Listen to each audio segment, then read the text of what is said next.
What's up, y'all? Welcome back to my channel. Lotus Jackson here. I don't know about you guys, but I am kind of going crazy social distancing. It's been about 5 months, if I'm mistaken, I'm sorry, but it's been about 5 months since we've had these social distancing implementations taking place. I mean, they're at the grocery stores, they're at the gym, where I just got kicked out of for telling the general manager to put her mask on because she told me to put my mask on while I was lifting weights, and I couldn't breathe, so it really upset me. And she says at least have it on your chin, which is totally ridiculous. I don't mean to digress, y'all. However, this next video I'm going to share with you guys totally changed my whole perspective on social distancing, and it kind of got me a little upset, guys. So here it is. Social distancing is a euphemism for social isolation. Yeah. Social isolation is a war crime and a war technique that the CIA uses to break down enemies of state. In 1951, secret meetings occurred at the Montreal Ritz-Carlton between the British intelligence services, the United States military CIA precursor, and the Canadian equivalent. And they met with the sole goal of trying to figure out what the most effective way was to break down another human being. And they commissioned research on it.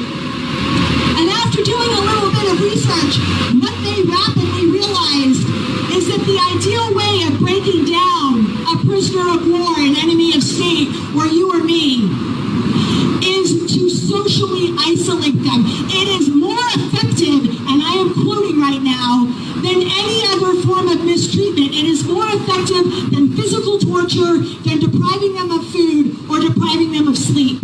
When Senator John McCain got back from Vietnam, after spending more than a half-decade in a POW camp, more than half of that time of which was spent in social isolation type settings, he said, it is, and I quote, "It is an awful thing. It crushes your spirit more effectively than any other form of physical mistreatment." If you are not aware, social distancing creates depression, poor sleep quality, insomnia, accelerated cognitive decline, and poor immunity at every stage of life. It doubles your risk of death if you're black. It nearly doubles your risk of death if you're white. It destroys the part of your brain that is responsible for learning, the ventral striatum. Physically, on a medical basis, they've studied it, and what they've realized is it is as harmful as smoking 15 cigarettes a day and being an alcoholic, not or being an alcoholic and being an alcoholic. What I am politely telling you right now is we would be far better off sending our children to third grade or to homeroom or to kindergarten and with a pack and a half of cigarettes, a fifth of Jack Daniels, and a damned ice pick to perform a frontal lobotomy than we would be sending them into that school socially distant. Am I clear? Yes, ma'am. Good. We need to get rid of the 6-foot rule, guys, and it's really, really easy to do because the British expert who created the 6-foot or 2-meter rule just came out in the press a few weeks ago, and what he said is the British experts didn't believe that the British population would understand what 1 meter of space was, which is 3 feet. So to be on the safe side, we just doubled it. They went on to say, and I quote again, it was literally conjured up out of nowhere. And it had no scientific basis in fact. So when you are out there talking to your principals, talking to your superintendents, talking to your teachers, we need to break the back of the idea that social distancing works. It doesn't work. What the epidemiologists will tell you is preventive social distancing, which is what we're doing right now, actually increases the size of the final epidemic, if you didn't know that. The problem with social distancing, guys, is you can't fit 30 or 40 kids in a classroom with a 6-foot bubble of space around them. So what you have to do is go back hybrid online, where half the kids go to school and the other half are learning at home, and then you flip-flop them, or you go back all online. And what the functional MRI studies say, which Dr. Jeff Barkin's more an expert than I am, is that children do not learn looking at a screen. Within 30 to 60 seconds of looking at any screen, their brains shut off.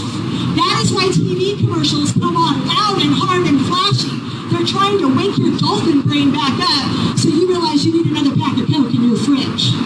Okay, so we need to get rid of this, not just for every child, but particularly for the lower income, socially disadvantaged children. If you don't know this, there are 10 million children almost in the state. 43%, nearly half, are poor or very poor. By the time they reach 5th grade, they are 2 to 3 years behind their age counterparts. Social distancing and online learning is a nightmare for any kid, and they will tell you that to your face. But for the lower income kids, the kids of color, it is an absolute death sentence. Thank you guys so much for watching my videos. I really appreciate y'all. If you enjoy what you watch, be sure to smash that like button and go ahead and click the notification bell to be notified whenever a new video drops. Stay tuned for more content.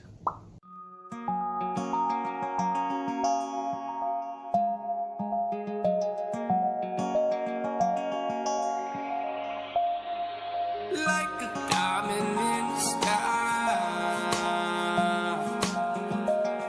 you know. Look at the lobby, I get the party jumping, lovers are falling, something, someone lit with a 40 grip, rocking, and we gon' roll from the floor to the top. No, stop until it's sunny, pass the Dasani bottle, fill it with the cardio, fill 'em with the cardio, up like a bald eagle.